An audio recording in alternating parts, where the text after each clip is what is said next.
Muito boa tarde, muito bom dia, muito boa noite para você que está acompanhando agora o ActaCast, nosso podcast semanal aqui do Acta. E hoje eu tenho a oportunidade de receber aqui um velho amigo do Acta, Oscar de Mello. Olá, bem-vindo de novo, Oscar. Satisfação, um abraço para você, Derek, alegria gigantesca estar aqui. Considera minha casa ainda, né, e receber esse convite para poder voltar e bater um papo é muito legal. Aqui, literalmente, eu me sinto em casa. Muito bem, a gente fica muito feliz de receber você aqui também. Você que está com a gente desde que o Acta era só um girino, né? Já há muito tempo. É verdade, o Acta, para quem não sabe, ele nasce de um sonho e de uma necessidade, né? De fazer jornalismo em novas plataformas. A gente já discutiu o Acta ainda no movimento, né? Sim, sim. A gente já conversava, batia papo, convergia enquanto éramos de empresas diferentes. E nasceu desse sonho e eu acho que a cada dia que passa se fortalece mais, né? Eu fico muito feliz de ter sido um dos fundadores aqui, ver vocês levando o Acta com tanta energia, com tanta competência, é muito legal. Eu me lembro do começo, né, das limitações de cada um em determinadas funções, e hoje eu vejo todo mundo do Acta fazendo tudo, né? Editando, produzindo, cortando programas. Então, assim, eu acho que a galera que faz o Acta evoluiu junto com o projeto. E agora que está todo mundo caminhando para o digital, né? Rede social, internet e tudo mais, a gente já começou lá e está todo mundo seguindo para lá também e é o caminho sem volta agora, né? Não, é o caminho sem volta e parabéns por ter abraçado finalmente o formato podcast, né? Que é um formato que a gente já falava no começo, enquanto eu fazia parte do dia a dia. Uma das primeiras coisas que a gente conversou, né? Nas reuniões no sindicato, não foi? Exatamente, a gente falava sobre o poder do podcast. Eu sou apaixonado por podcast, né? Eu tenho aqui a minha lista de programas preferidos, né? E já está, obviamente, o ActaCast. Acompanhei o da querida Gilca, né? Enfim, o que abriu esse caminho aí do podcast. E é um formato extremamente interessante, porque você ouve em qualquer lugar, você gasta pouca internet, né? Você pode ouvir a hora que você quiser. É uma evolução, né? Então, assim, estou muito feliz de ver que o projeto finalmente saiu do papel e hoje está se consolidando aí como mais um produto muito forte do Acta. Muito obrigado, mesmo. Vindo do Oscar de Mello, ganhei um peso gigantesco. Oscar, deixa eu conversar um pouquinho com você sobre a sua carreira. Já são quantos anos? Olha, eu comecei em 1995. Na ou rádio, seja, né? comecei em rádio, eu sou fruto do rádio. Aliás, a minha vida ela é muito interessante nessa parte profissional, porque tudo aconteceu muito rápido. E eu me considero um sortudo da comunicação, porque eu estava sempre nos lugares certos no momento em que alguém precisava de um profissional. Ou seja, estamos em 2022, já são 27 anos de estrada. Completei agora em março, 27 anos, entre rádio e televisão.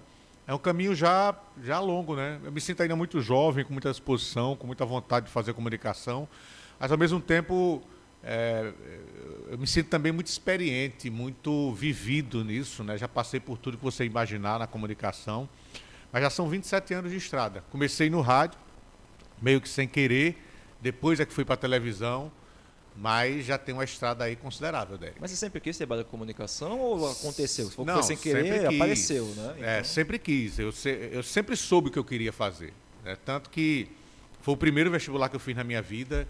Foi para jornalismo, eu tinha 16 anos apenas quando fiz o vestibular para a Universidade Federal de Alagoas, isso em 94, né? E eu passei já no primeiro vestibular que fiz, entrei na UFAL com 16 anos ainda, no curso de jornalismo.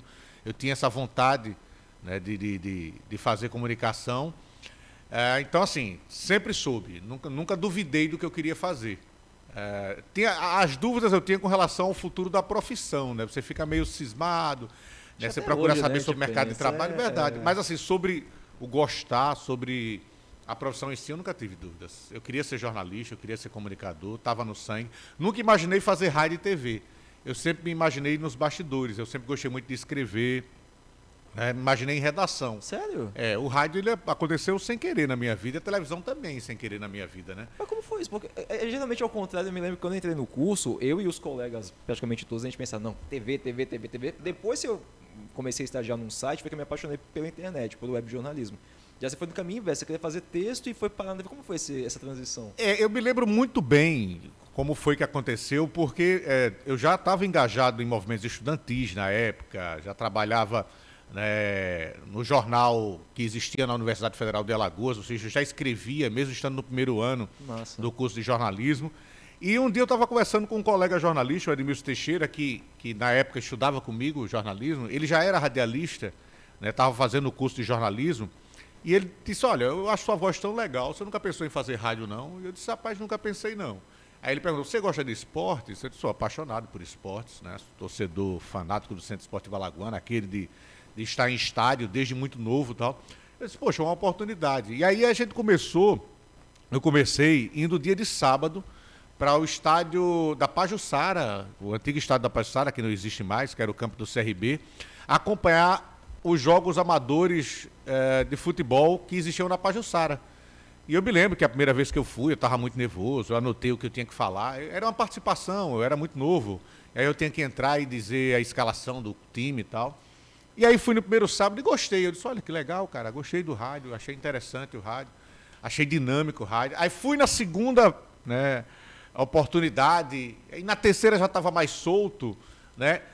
Com 2 meses que eu estava... Por isso que eu digo que as coisas aconteceram meio sem querer na minha vida, porque com 2 meses que eu estava participando desse projeto amador, que era da Rádio Difusora de Alagoas, do saudoso Antônio Avelar, meu primeiro chefe, meu grande chefe na minha vida, a difusora estava passando por um momento muito difícil de profissionais. Tinham poucos profissionais. E aí o Antônio Avelar, o saudoso, virou para o Edmilson Teixeira, para o pessoal que já fazia parte da equipe de esportes, olha, eu estou precisando de um repórter urgente para o próximo jogo, que é um jogo do Campeonato Profissional de Futebol, da primeira divisão, no Estádio Rei Pelé. E aí o pessoal disse, ó, tem um menino aí, o Oscar, que está começando aí no rádio e tal. Isso eu tinha, acho que 5 ou 6 transmissões no Amador. E já foi escalado para... Fui por necessidade, me jogaram no Estádio Rei Pelé, eu disse, eu vou fazer o que aqui? Eu super nervoso, era um jogo do CRB no Campeonato Alagoano, não me lembro contra quem. E aí eu fui lá e fiquei no meio do campo, na Casa Mata, que o pessoal chama. E aí comecei, por pura necessidade, a fazer as transmissões do Campeonato Alagoano também. Não deixei de fazer o Campeonato Amador, mas já comecei a participar. Eu não tinha nem 2 meses que estava começando, era menor de idade ainda, para você ter uma ideia.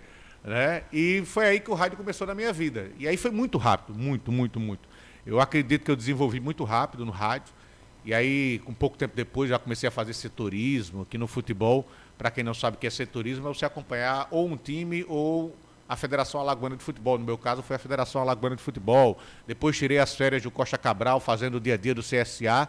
E aí surgiu o rádio na minha vida, meio que sem querer. Eu não esperava, não era um objetivo, mas eu estava no lugar certo, na hora certa, para quem queria começar. Foi uma necessidade, foi meio que no empurrão, que a gente está precisando. Mas, graças a Deus, eu consegui me sair bem. Foi muito parecido, depois a gente pode falar sobre isso, com a minha situação na televisão. Né? Que também foi meio assim, necessidade, eu nunca tinha feito televisão na minha vida, mas esse é um assunto mais pra frente. Mas você começou no esporte também na TV? Não, comecei no Mundo Cão, comecei já no pancadão ali, no pancadão, no policial. E comecei, se você me permite já contar essa história, também sem querer, pô. E tem uma pessoa muito importante, e eu sempre digo pra ele na minha vida, na minha ida pra televisão, porque as pessoas me conhecem muito pelos muitos anos que eu passei à frente do Plantão Alagoas, sim, que na época, quando eu entrei, era plantão de polícia, depois se transformou em Plantão Alagoas. E aí depois a minha cara no Pajuçara Amanhã, e depois no Cidade Alerta. Mas eu sou filho do rádio, eu comecei no rádio, eu tenho muito orgulho de dizer isso. Eu sou jornalista, mas eu sou radialista também. Eu tenho muito orgulho dessa minha profissão, além de ser também formado em marketing, né, também seguir essa área da comunicação, mas não exerço. Na televisão foi muito engraçado, eu já estava há um tempo fazendo rádio, já fazia rádio jornalismo também, já estava até em outra emissora, eu passei por algumas emissoras aqui em Alagoas. E aí houve um episódio envolvendo 2 TVs aqui em Alagoas. Até uma curiosidade aí para quem está acompanhando o ActaCast. Né? Havia o Plantão de Polícia, que era um programa consolidado, com audiência monstruosa, que era apresentado pelo saudoso Jefferson Moraes. E só tinha ele como só tinha ele, aqui, né? Só tinha ele. Ele era o apresentador, o Cristiano Mateus e o Cícero Almeida eram os 2 repórteres. Sim. Quando foi uma sexta-feira, eles estavam apresentando o programa, acredito que quem é daquela época, o próprio Valdemir deve lembrar disso, né, companheiro, né, cinegrafista, ele anunciou a saída dele numa sexta-feira já para estrear no Cidade Alerta na segunda. Minha gente. Então, ou seja, havia uma equipe da TV Alagoas, do Plantão Alagoas, que tinha o apresentador, Jefferson Moraes, os repórteres Cristiano e Cícero Almeida. Numa sexta-feira. Na segunda-feira já não existia mais. Não tinha mais equipe nenhuma. Não tinha, só tinha o Cícero Almeida que tinha ficado. Eita, o Jefferson e o Cristiano anunciaram na véspera de estrear na Pajuçara que estavam saindo da TV Alagoas. E aí eu estava voltando de casa, ou voltando para casa, de uma matéria que eu tinha ido fazer, não me lembro, e meu telefone tocou. E era o companheiro, amigo, irmão, uma pessoa que eu tenho um carinho especial, muito grande, né? Um dos poucos que tem juízo na família, que é o Wellington Soares, né? Torcedor do Centro Esportivo Alagoano, enquanto o irmão dele é torcedor do CRB. E o Wellington era cinegrafista da TV Alagoas. E aí o Cícero Almeida, desesperado, só tinha sobrado ele, disse, rapaz, ainda precisa de repórter, precisa de gente para segunda-feira, não tem, assim... E o Wellington se lembrou de mim. Só tem um gordinho, né, chamado Oscar, que a gente chama ele de Frei Mulambo, né, porque usava umas roupas bem folgadonas, tal, que eu acho que ele tem jeito, ele é desenrolado no rádio. E aí o Almeida fez, ligue para ele, pergunta se ele não pode segunda-feira vir fazer um teste aqui. E aí o Wellington ligou para mim e disse, olha, a situação é essa, tal. Na segunda-feira de manhã você tem como estar aqui para fazer um teste? Eu disse, tenho. Eu disse, meu Deus, ou seja, se no rádio eu já tinha ido por falta de profissionais, na TV eu também estava indo por falta de profissionais. Uma situação bem maior, não tinha bem maior, praticamente. Né? Ou seja, no rádio eu ainda comecei fazendo alguns meses, ou 2 meses, para depois estrear. Na TV não. Foi no Valendo já. Foi no Valendo. Não, mas o mais engraçado foi isso. Eu fui para fazer o teste, Derek. E aí eu cheguei de manhã, eu saí, se eu não estou enganado, foi com o próprio Wellington que eu saí, né? O Wellington Soares. E aí a gente foi gravar. E tinha todo, para quem acompanha o programa policial, tinha todo aquele ritual de segunda-feira. Você ia para o IML, gravava o balanço do Instituto Médico Legal. O relatório, né? Foram tantos copos, não sei o quê, vítimas disso, não sei o que e tal. E eu fiz diferente essa gravação. Ao invés de eu ler, eu lembrei do número de casos e peguei 2 casos específicos e contei a história. Passei a contar a história, não só números. Até porque eu estava falando de pessoas, eu não estava falando de números. Eu sempre achei aquilo muito cruel. Né? Chegar lá, 20 corpos, sim, mas quem são essas pessoas? Elas têm famílias e tal. Pá.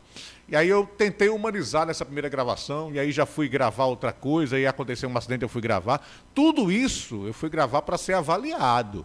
Para chegar na TV, o diretor da TV, o Alexandre Pocaeixo, né?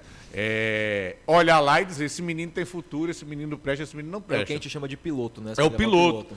Só que eu tinha gravado mais de 10 matérias, porque as coisas começaram a acontecer, eu fui gravando, e quando eu cheguei na porta da TV Alagoas, ainda tinham algumas pessoas lá para gravar apelos e tal, e eu gravei tudo. Eu sei que eu entreguei, eu acho que umas 15 matérias para o Alexandre. Quando eu cheguei, eu me lembro como hoje, desse dia. Eu subi, né, com o Wellington, cheguei na sala, na ilha de edição da TV Alagoas, e o Alexandre chegou, olhou para mim, me cumprimentou rapidamente, ele estava aperreado, porque não tinha apresentador, não tinha nada, o Almeida ia apresentar o programa, e aí ele vira para o Wellington e pergunta, e aí? Aí o Wellington fez, não, pô, ficou legal a gravação, ele fez, vai pro ar. Ou seja, não era piloto, mas foi pro ar por absoluta necessidade. Não existiam matérias. Não existiam matérias. No final de semana não teve repórter, porque o repórter tinha ido para outra emissora. Só tinha sobrado Cícero Almeida. Então, a matéria que existia para o programa, ou as matérias que existiam, eram as minhas, os meus pilotos. E eu me lembro que eu saí da ilha de edição e fui para o RH, já para ser contratado, porque isso sem sair no ar, sem aparecer, sem ter feito nada antes em televisão. Então, eu sempre digo que a minha ida para o rádio foi por necessidade da rádio na época, mas eu abracei, né, a oportunidade. E a minha ida para a TV também. Foi por pura necessidade da TV. E aí fui lembrado por um colega, amigo jornalista, e acabei também abraçando essa oportunidade. Passei pouco tempo como repórter, porque logo depois eu virei apresentador, né, que também foi outra situação muito interessante. Se você me permite, eu posso à vontade, o tempo é seu. Já adianta aqui. Foi muito engraçado, porque o Cícero Almeida, então repórter, ele era um cara que tem uma identificação muito grande com a rua. Sim. Ele era um cara que estava na rua o tempo inteiro, as pessoas gostavam dele. E, de repente, ele foi para o estúdio, porque não tinha apresentador. Passou 1 mês, 2 meses, 3 meses e tal. Nós já tínhamos outros 2 repórteres, saudoso Vasconcelos Lima, né, o Alma, como ficou conhecido. E, se eu não estou enganado, o Batista Filho também tinha ido. E aí o Almeida, depois desses meses aí de muitas emoções, né, assumiu um programa, aquela correria toda, ele precisava de férias. E aí o também saudoso Juca Sampaio, um cara que eu guardo com excelentes lembranças, ex-presidente da TV Alagoas, ele disse, olha, vamos botar esse menino aí, o Oscar, para apresentar o programa. Bota ele no estúdio e os dois repórteres, o Vasconcelos Limas e o Batista, vão para a rua e fazer matéria. E aí perguntou, você topa apresentar nas férias do Almeida? Eu digo, poxa, mais uma experiência aí para mim. Uhum. E aí eu fui apresentar o programa, né, o Plantão de Polícia. Com 20 dias, o Juca me chama e disse, olha, ele tem um jeito todo peculiar de falar, rapaz, você está muito bem na televisão, estou gostando do seu jeito de apresentar tal. Só que eu estou com um problema, como é que eu vou dizer para o Almeida que eu não quero mais ele no estúdio, e sim quero você no estúdio? Eu digo, Juca, eu acho que é a situação mais fácil do mundo que você tem. Se você acha que eu estou bem no estúdio, você sabe que a maior identificação do Almeida é na rua, né? Então eu tenho certeza que o próprio Almeida está se sentindo preso aqui dentro do estúdio. Converso com ele e as coisas vão acontecer naturalmente. Foi assim que aconteceu. Quando chegou o momento da volta do Almeida, o Juca me chama ele e diz isso, olha, eu sinto que você não é de estúdio, você é de rua.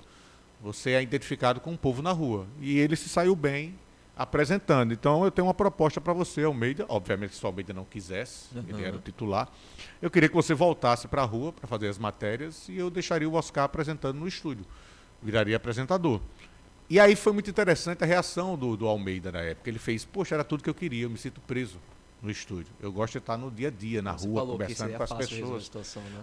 E foi super fácil. E a partir daquele momento, com 3 meses que eu tinha recebido aquela ligação do Wellington Soares, eu virei repórter e já era apresentador do programa. Então, assim, tudo na minha vida foi muito rápido. E foram momentos muito felizes que eu passei na TV Alagoas, né? Enfim, eu só guardo boas lembranças. É uma senhora escola, hoje é a TV Ponta Verde, né? Na época a TV Alagoas. Foi uma grande escola que eu tive. Aliás, as minhas 2 grandes escolas, né, a Rádio Difusora no rádio e a TV Alagoas, né, eu devo tudo que eu sei em TV e rádio a essas 2 emissoras que acreditaram em mim, né, lá no começo, há muitos anos. Se eu não estou enganado, eu comecei na TV Alagoas no ano de 2000 ou 2001. Ou seja, já tem uma bela estrada aí, mais de 20 anos que eu comecei em TV. Em rádio, 27, TV eu acho que eu devo ter uns 25, 20... Não, acho que um pouco menos, 22, 23 anos de TV. Mas já é uma estrada longa, né? Sim. Um bom tempo, né? E é bacana isso, porque você vai acompanhando também a evolução de como como muda a forma de se fazer o jornalismo. Nesse caso, o jornalismo policial, que eu me lembro quando eu era pequeno. Eu cresci em São Paulo, mas quando eu vim passar férias aqui, era sagrado. Eu dava a hora do almoço, meio-dia, a família toda parava, almoçava na frente da TV acompanhando o plantão. Era sagrado. Aí eu me lembro de você apresentando também e aproveitando esse gancho que você deu, eu queria perguntar uma outra coisa. Você acha que mudou muito a forma de se fazer o jornalismo policial hoje em dia? Porque eu lembro que naquela época era Mundo Cão vezes 10. Eu me lembro que uma vez eu vi um VT do Cristiano Mateus, vi no YouTube já, depois de muito tempo, que tinha lá um homem morto amarrado numa árvore e a câmera mostrando os detalhes, o buraco da bala, sem blur nenhum, a imagem na hora do almoço. Mudou muito? Você acha que tá mais leve? Eu acho que o processo ele acabou sendo natural pelos absurdos que a gente fazia, né? Eu acho que é bom colocar isso. E eu não estou querendo dar uma de santo ou de correto hoje, mas eu sempre fui um dos caras que defendia a humanização das matérias. Pô. Era muito cruel você mostrar um corpo, né? Além de ser cruel para quem está assistindo, você imagine para a família, né? Você citou esse caso desse homem pendurado na árvore, você imagina que é uma mãe, uma irmã, você descobre pela TV, uma esposa, né? Descobrindo pela TV e vendo aquela imagem, a última imagem ser justamente aquela. E quem me acompanha desde o começo sabe que eu sempre discuti isso. Eu digo, gente, vamos contar a história. A gente não precisa chocar pela imagem, né? Vamos contar a história e tal. E quando o Ministério Público, há muitos anos, né, notificou a TV Alagoas e a TV Pajuçara, né, de que eles estavam proibidos de mostrar aquelas imagens, na verdade o Ministério Público não tinha o poder de proibir. Ele recomendava, né, que você não mostrasse as imagens, mas com a possibilidade de se abrir um processo, uma ação, alguma coisa nesse sentido, né? Então nós somos notificados, a TV Alagoas decidiu não mostrar mais, a TV Pajuçara também. É porque era absurdo, Derek. Porque do mesmo jeito, e aí é bom a gente colocar, que existiam as pessoas que se chocavam com aquelas imagens impressionantes, como você se lembra muito bem, né? Quando a gente deixava de mostrar essas imagens, quando a gente deixou, menino, o volume de reclamações foi um absurdo. Sério? Porque as pessoas elas tinham uma curiosidade mórbida em relação àquelas imagens. Eu vou Isso contar dá uma audiência gigantesca, né? gigante e provocava uma briga entre as duas emissoras de TV. Quantas vezes nós disputamos o que de forma extremamente pejorativa era chamado de bitelo na época, que era o corpo, né, vítima de violência, seja no trânsito, seja de arma de fogo, arma branca, enfim, de violência de uma forma geral, era chamado de bitelo, era o corpo. E havia uma verdadeira disputa entre TV Pajuçara, né, o Fique Alerta e Plantão Alagoas, já era Plantão Alagoas, para saber quem pegava mais corpos no final de semana. Eu me lembro de chegar no local e o pessoal da TV Pajuçara tá rindo porque eu não tinha conseguido chegar a tempo. Porque o corpo já tinha sido Porque levado o corpo já tinha sido levado pelo IML. gente. E vice-versa. Havia uma disputa muito grande. Eu me lembro de uma matéria que eu fiz, que eu considero como a principal matéria da minha vida, que foi a descoberta de um cemitério clandestino na região de Marechal Deodoro, que nós descobrimos um local com 9 corpos, e a TV Pajuçara, o pessoal do Fica Elétrico, desesperado, querendo saber onde era, e a gente não contava, a gente conseguiu manter o segredo, até a matéria ir para o ar, uma matéria que ganhou projeção nacional, saiu no Brasil Urgente na época, era apresentado pelo Roberto Cabrini e tal. Mas veja que absurdo, existia essa disputa entre TV Pajuçara, Fique Alerta, né, e TV Alagoas com Plantão Alagoas, para ver quem fazia mais matéria de violência. Gente do céu. Eu estou confessando a vocês aqui uma coisa que acontecia, né? E quando eu falei a vocês sobre curiosidade mórbida, eu vou contar um episódio que aconteceu que provou isso, né? A gente mostrava uma imagem muito forte, a gente recebia reclamação de umas 5, 6 pessoas. Ah, como é que vocês mostram uma imagem dessa, tal? Eu estava no final de semana em que eu já apresentava o Plantão Alagoas e que eu estava de plantão fazendo as matérias também. Sim. Ou seja, como havia uma exiguidade de pessoas, né, eu fazia a apresentação e no período das férias do Almeida, eu acho que foi isso, eu também gravava a matéria. Aí você se chamava no estúdio. Eu me chamava no estúdio. E aí eu estava de plantão no final de semana quando o Edivaldo, companheiro cinegrafista, me ligou. Disse, olha, recebi a informação de um corpo que foi encontrado em Guaxuma. Aí eu digo, ah, beleza, 5 minutos eu estou pronto. E por coincidência a gente morava no mesmo conjunto, ali em Jacarecica, né, troquei de roupa, desci, a gente pegou o carro, a Paratizinha, né, quem foi da TV Alagoas sabe disso, a velha de guerra, a Paratizinha, a gente foi para o local onde estava o corpo. Eu faço questão de contar essa história porque existe muita hipocrisia com relação ao telespectador que se diz absurdamente chocado com essas imagens, né, quando na verdade existe muita curiosidade mórbida. WhatsApp que eu diga, né? E que o diga. Que eu As diga. pessoas adoram compartilhar essas desgraças. Quando a gente chegou no local, existia realmente um corpo lá. Só que eu não sei até hoje como é que eles conseguiram fazer isso. Era o corpo de um homem e ele estava coberto por paralelepípedos, por pedras grandes. Alguém matou, né, e teve o trabalho de esconder ele embaixo dessas pedras. Quando eu cheguei, eu comecei a gravar o momento em que o Instituto Médico Legal chegou e começou a perícia também já tinha feito o trabalho dela, né? Quando a perícia terminou, o IML foi lá recolher o corpo. E aí começou a tirar as pedras. Eu estava muito próximo do local onde estava o corpo. Eu não vi onde estava o meu cinegrafista. E aí eu disse, olha, eu vou começar a gravar, Edivaldo, e narrar o que eu estou vendo aqui. Derek, foi uma das imagens mais fortes que eu já vi na minha vida, porque ele já estava há uns 2 dias, mais ou menos. Sim. Então, quando começaram a retirar as pedras, o corpo já estava muito machucado, já começou o estado de decomposição também. E o rosto dele estava muito deformado. Muito, os olhos saltando, enfim, uma coisa horrível. Eu vi aquilo muito próximo. Só que eu não sabia o que é que o meu cinegrafista tinha filmado. Isso foi num sábado, tal. Terminamos de gravar a matéria, eu disse, meu Deus, que imagem. Ficou na minha cabeça, a imagem era muito forte, muito forte. E aí, na segunda-feira, eu comecei a apresentar o programa. Eu disse, olha, gente, daqui a pouco tem uma imagem que eu... E eu realmente, quem me conhece no dia a dia, sabia que aquilo me incomodava muito. E é na época que o Ministério Público ainda não tinha... Não tinha ainda. Tal. A Marileide, né, era a nossa produtora, era quem recebia esse feedback da população, tal.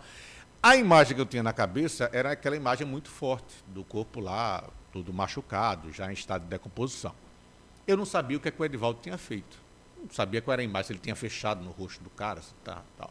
E eu fiquei o tempo inteiro avisando, olha, daqui a pouco nós temos uma matéria, eu quero avisar vocês que a imagem é muito forte, assiste quem quer, né? Aquele velho discurso, mas quem me conhece sabe que era de verdade. Eu dizia, gente, olha, eu sei que o horário é um horário complicado. E comecei a avisar que era uma imagem muito forte, que era a imagem que eu tinha de lembrança, era a imagem que eu vi. Eu não tinha participado da edição, eu não sabia. Resumindo a história, depois de um tempo que estava no ar, eu chamei a imagem. Disse, olha, atenção, imagens muito fortes. Corpo de um homem é encontrado, tal, papapá, papapá. Já estou antecipando, dando a vocês a oportunidade de mudar de canal. Na época havia muita provocação, entre TV Pajuçara e TV Alagoas. Digo, olha, se quiser ver alguma coisa sem graça, mude de canal, tal. Porque essa imagem aqui é muito forte. Rapaz, quando a imagem entra no ar, o Edivaldo, cinegrafista, tinha gravado, eu acho, a uns 20 metros de distância. Não dava para ver nada.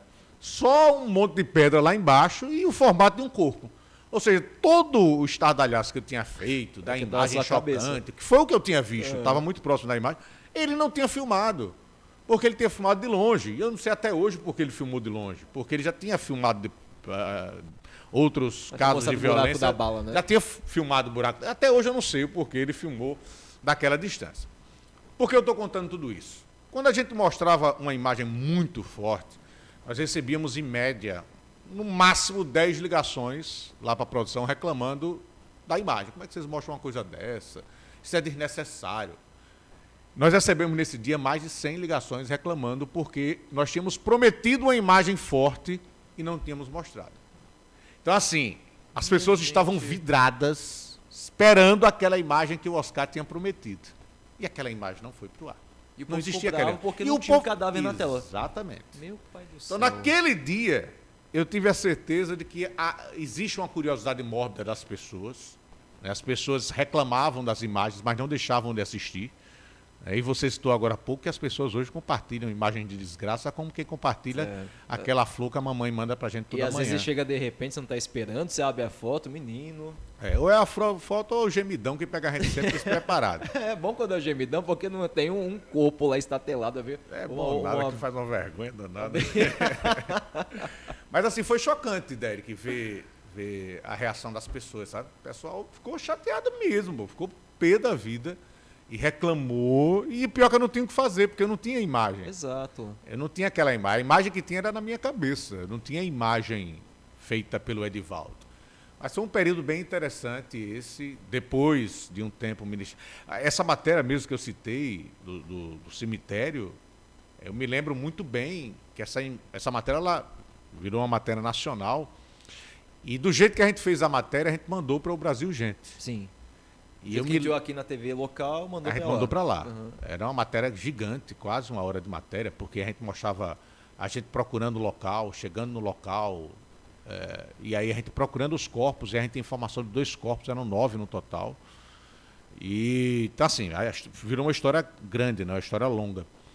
E o Brasil Gente mostrou pela primeira vez a matéria muito crua, o buraco da bala fechando no corpo.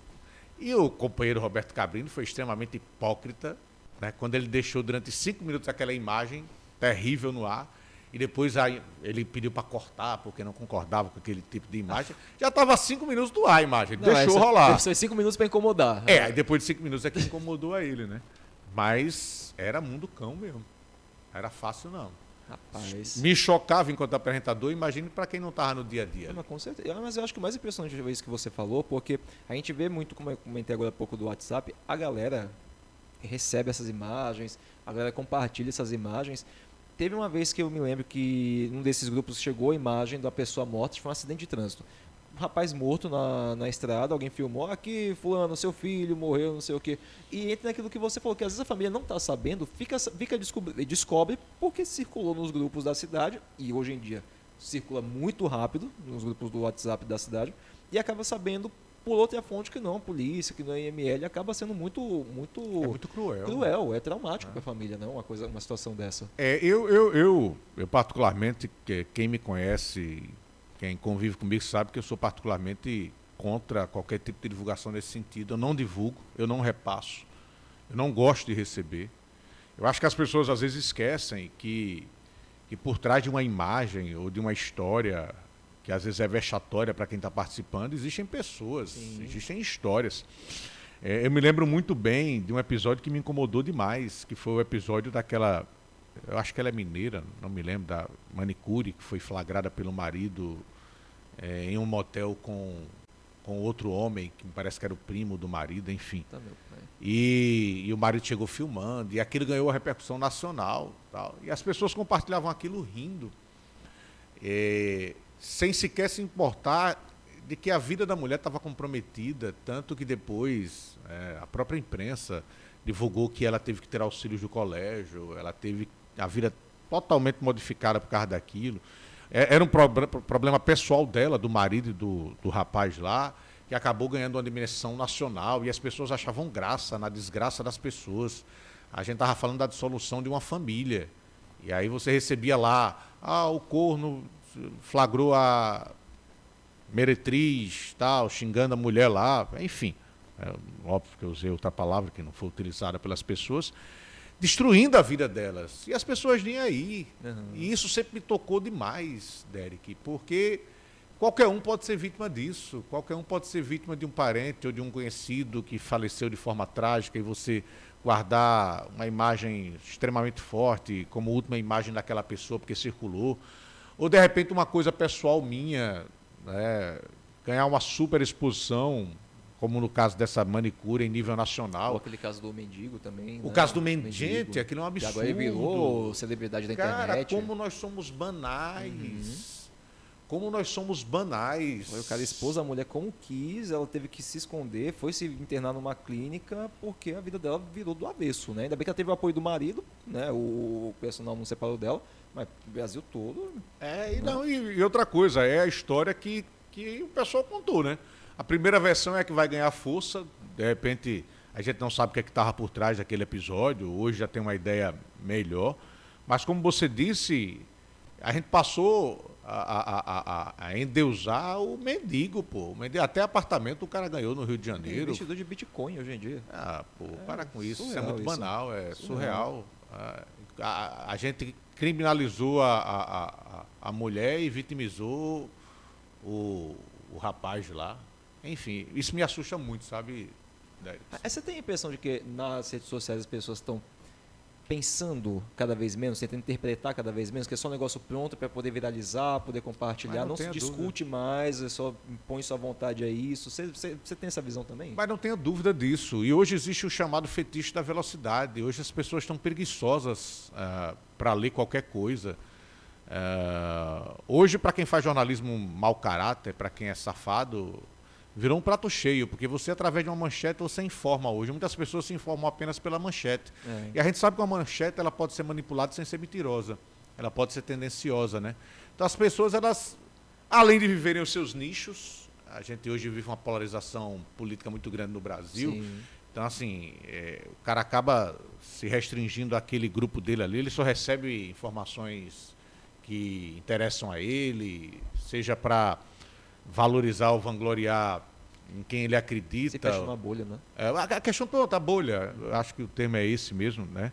Então, assim, as pessoas perderam o interesse em ler matérias mais completas, tal, hoje se informam, é o fetiche da velocidade, você não quer perder tempo, você quer abrir a rede social.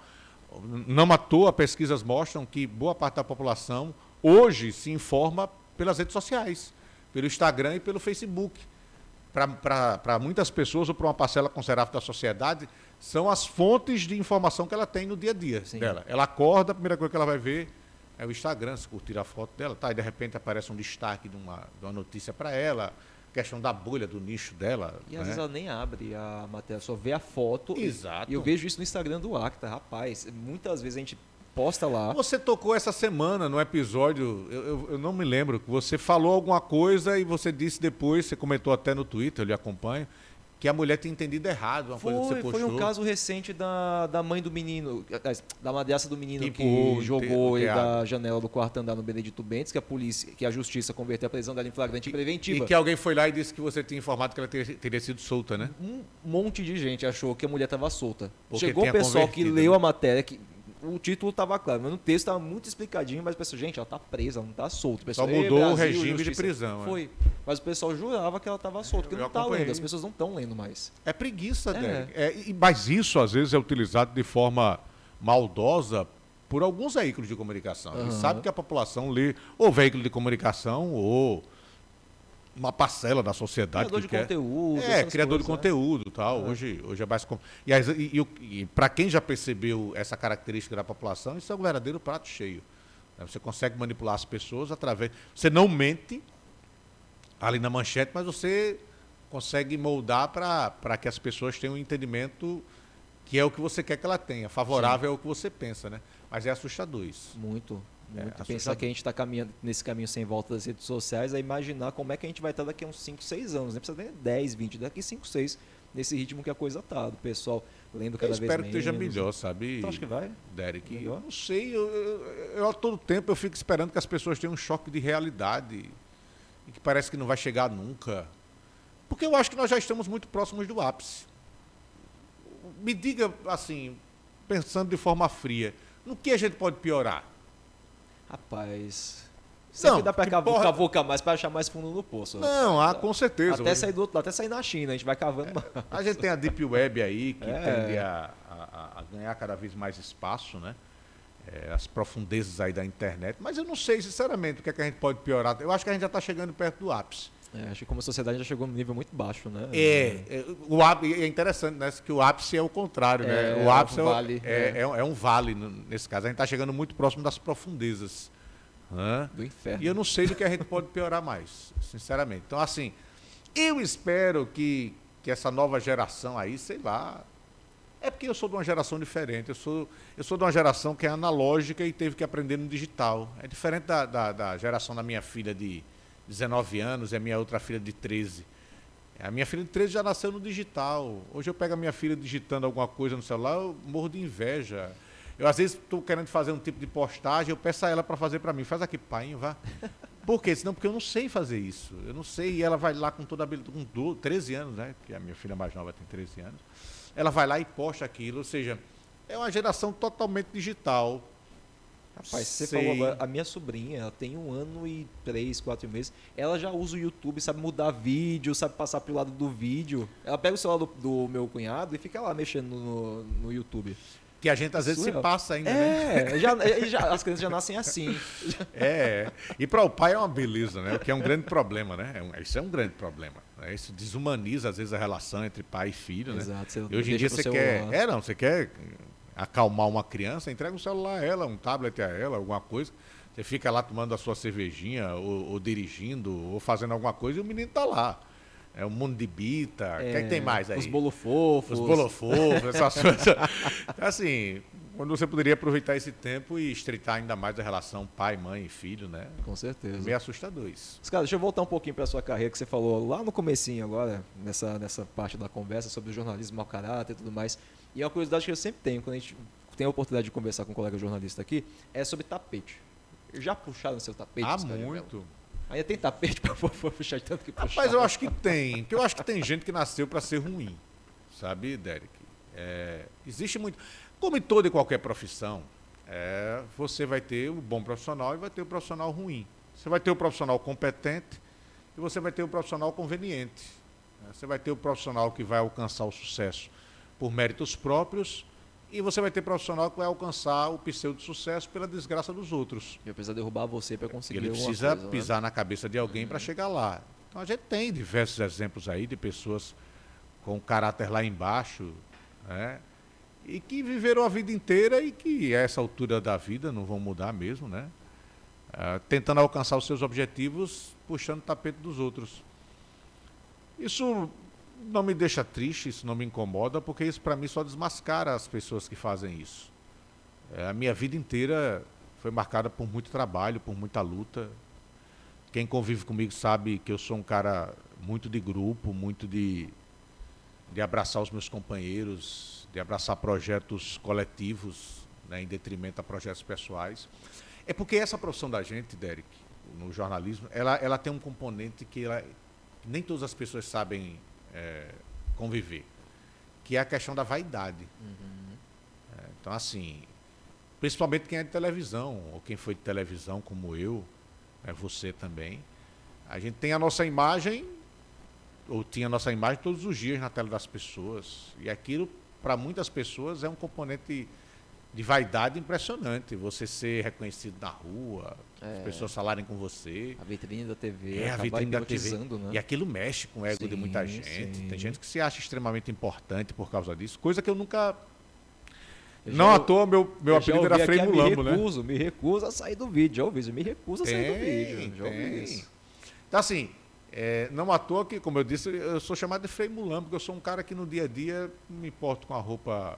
Teve até um dia desse que eu fui sair de casa e aí eu saí com uma bermuda bem velhinha, uma camisa furada de cigarro, tal, e minha esposa olhou para mim e fez: tá indo para uma festa? Eu disse: por quê? Ela fez: você tá fantasiado de mendigo e tal.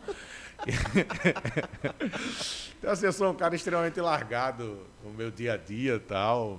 Eu sou apaixonado pelo jornalismo, nunca vi no jornalismo um componente de vaidade, mas tem gente que vê, tem muita gente ruim, tem muita gente que, para querer aparecer, não se preocupa com os colegas, com os companheiros.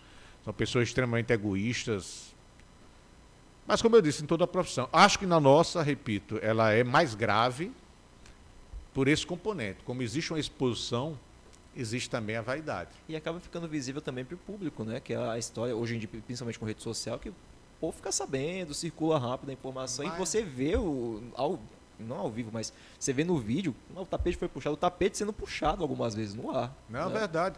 Eu me lembro de um episódio que eu passei na TV Alagoas, que quando eu cheguei na TV Alagoas, eu era um privilegiado. A TV Alagoas estava num momento muito difícil na época, com não sei quantos meses de salário atrasado e tal. E o meu salário na TV Alagoas era meu menor vencimento.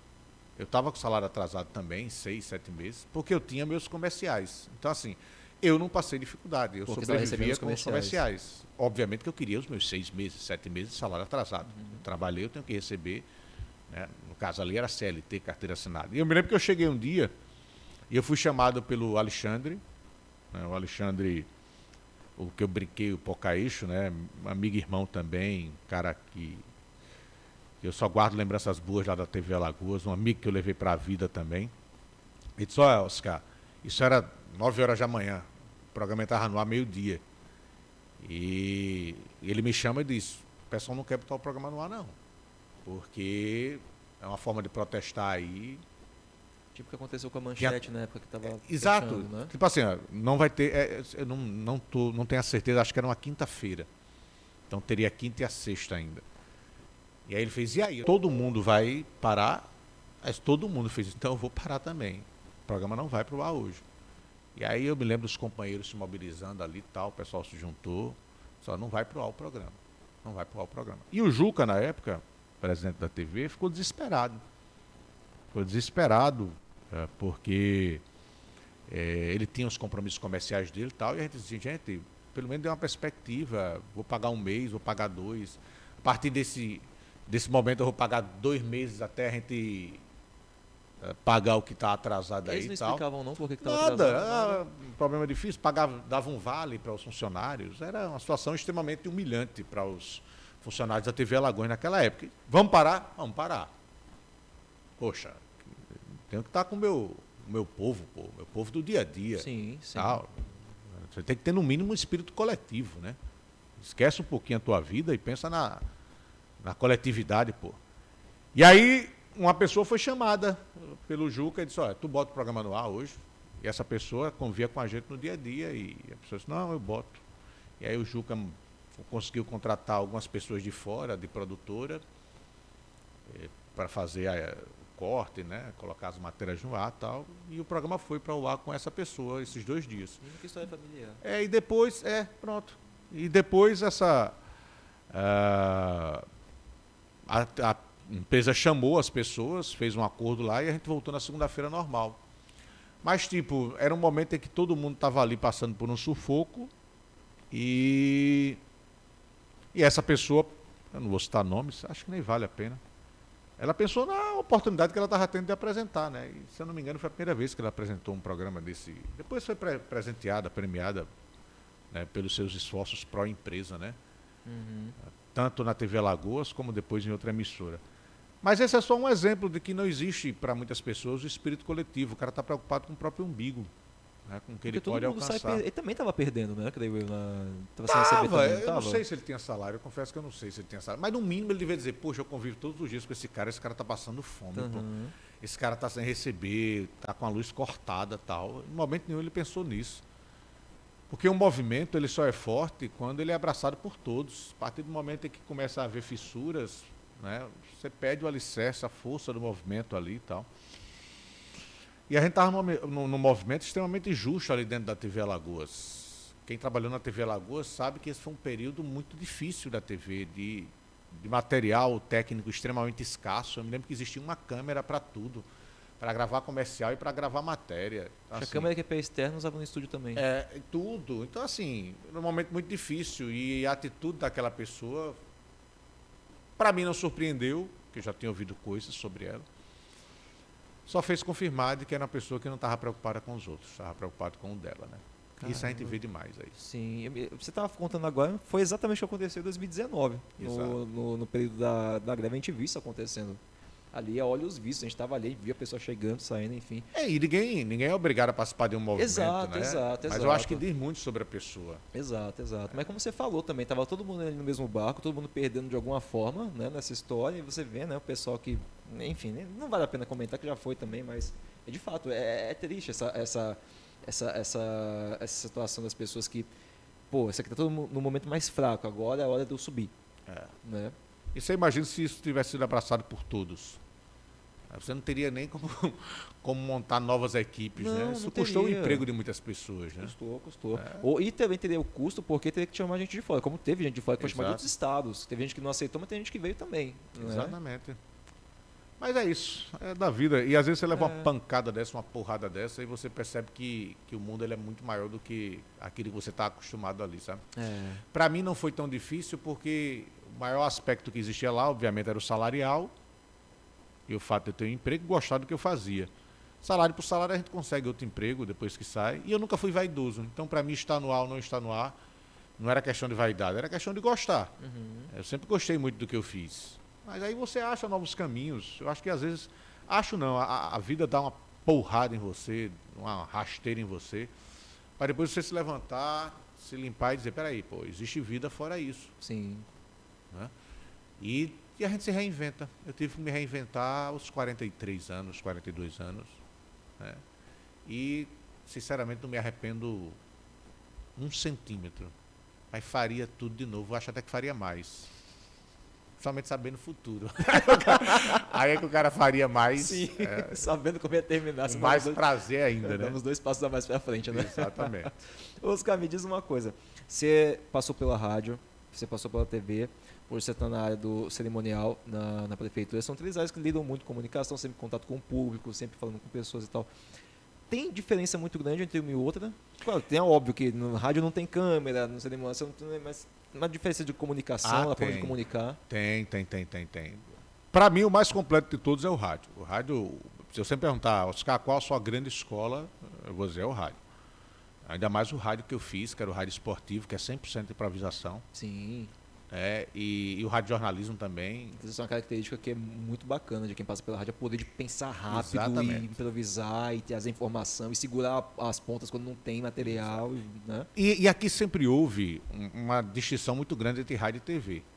Por exemplo, o rádio sempre foi um menino marginalizado, enquanto a TV era um menino que recebia maiores atenções. Eu participei de um período do rádio em que a gente sai, por exemplo, eu fui repórter do França Moura, num programa chamado Ministério do Povo, que era o programa de maior audiência que existia na Rádio Gazeta na época.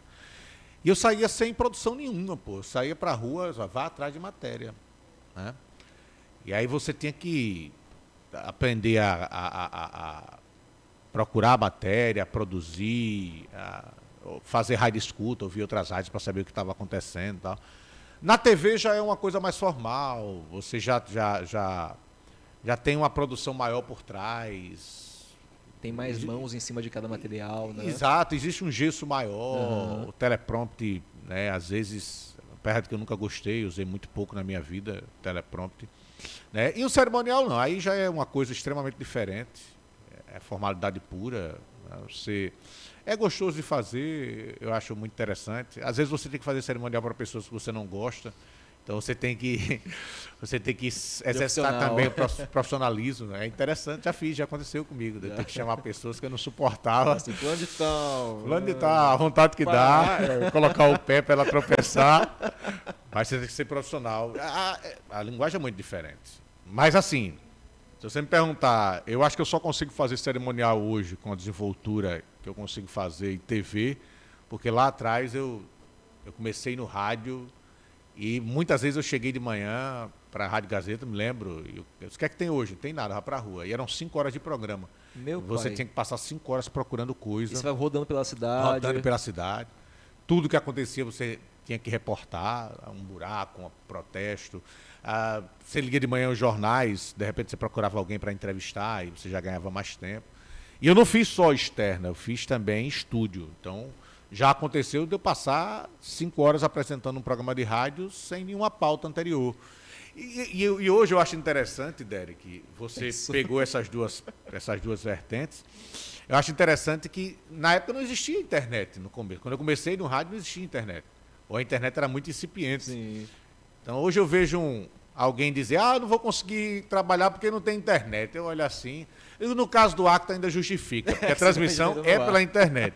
Mas você deixar de produzir porque não tem internet. Fogo. Pega o telefone, meu querido, liga para alguém, faz rádio escuta, faz isso, faz aquilo, tal, mas não para.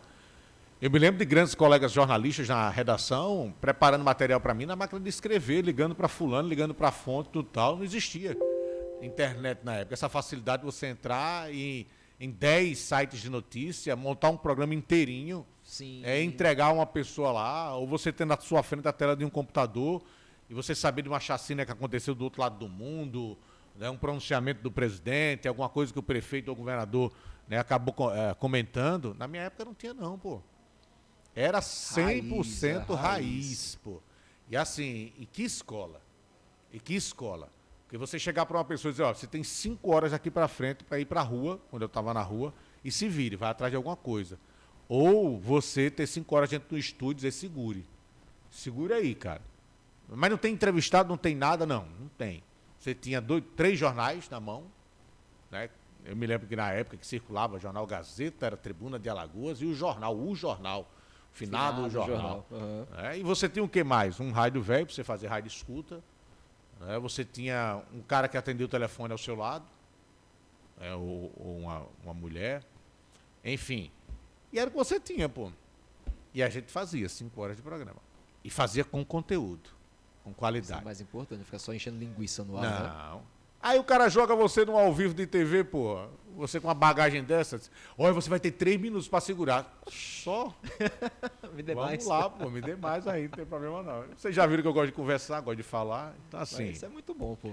É diferente a comunicação em cada um, mas eu digo, hoje eu consigo comunicar da forma que eu consigo, com naturalidade, uma certa tranquilidade de não ficar nervoso e tal.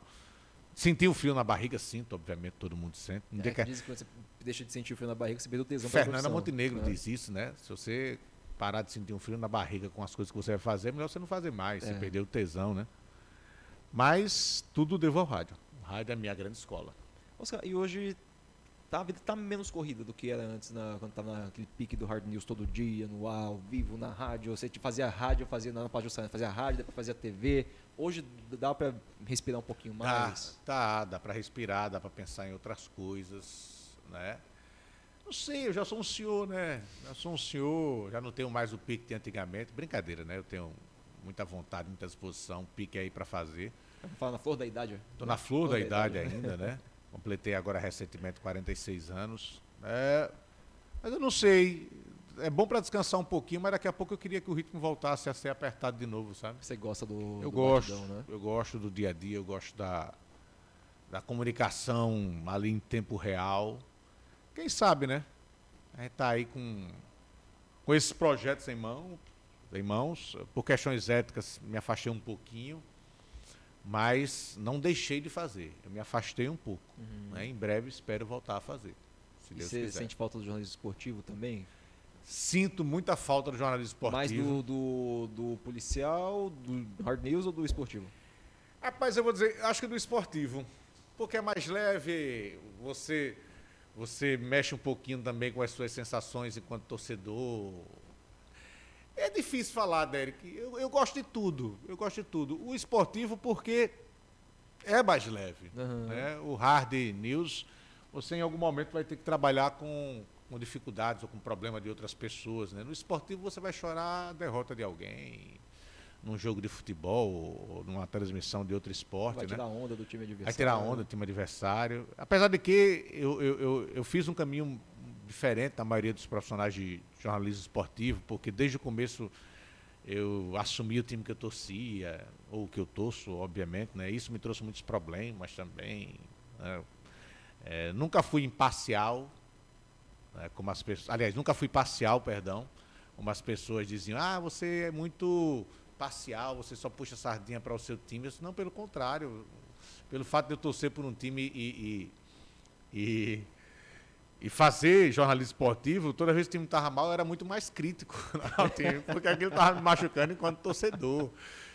Então, enfim, o jornalismo esportivo é uma delícia de fazer. E torcedor é um bicho chato, às vezes. É chato demais. Chato. Eu me lembro de uma vez, graças a Deus, isso tem diminuído muito, não desapareceu. A homofobia, né, o racismo, a gente vê casos ainda acontecendo. Agora na Conmebol. Na Conmebol. Sim, na Libertadores. Sempre existiu, Derek. Sempre existiu. Hoje é mais fácil de registrar. Quando eu falo que, graças a Deus, hoje a gente está num patamar em que a gente pode discutir, é que as pessoas não estão deixando mais isso para lá. Tivemos o caso do Edenilson, agora do Internacional, com o lateral do Corinthians, esse caso da Conmebol. Hoje se discute punições aos clubes, às entidades, de uma forma em geral. Mas era muito comum, naquela época, você ser esculhambado de tudo que você imaginava, né? Há pouco já me chamaram. Eu tenho episódio no interior do estado, eu fui fazer um jogo em Arapiraca, que eu passei 90 minutos, o cara me chamando de gordo viado. Sério? Esse episódio foi excelente, se você me permitir, não sei se vai dar tempo. Não, dá tempo, pode contar. Existia, na época eu estava na Rádio Gazeta de Alagoas, veja só, homofobia e gordofobia, né? Num episódio só. E aí eu fui mandado para Arapiraca para fazer o que a gente chamava de giro de placar. O que era o giro de placar? Você tinha um jogo principal em Maceió, que era Corinthians e CSA e Corinthians, e tinha um jogo no interior do estado, que era Asa e Murici. E aí o que aconteceu?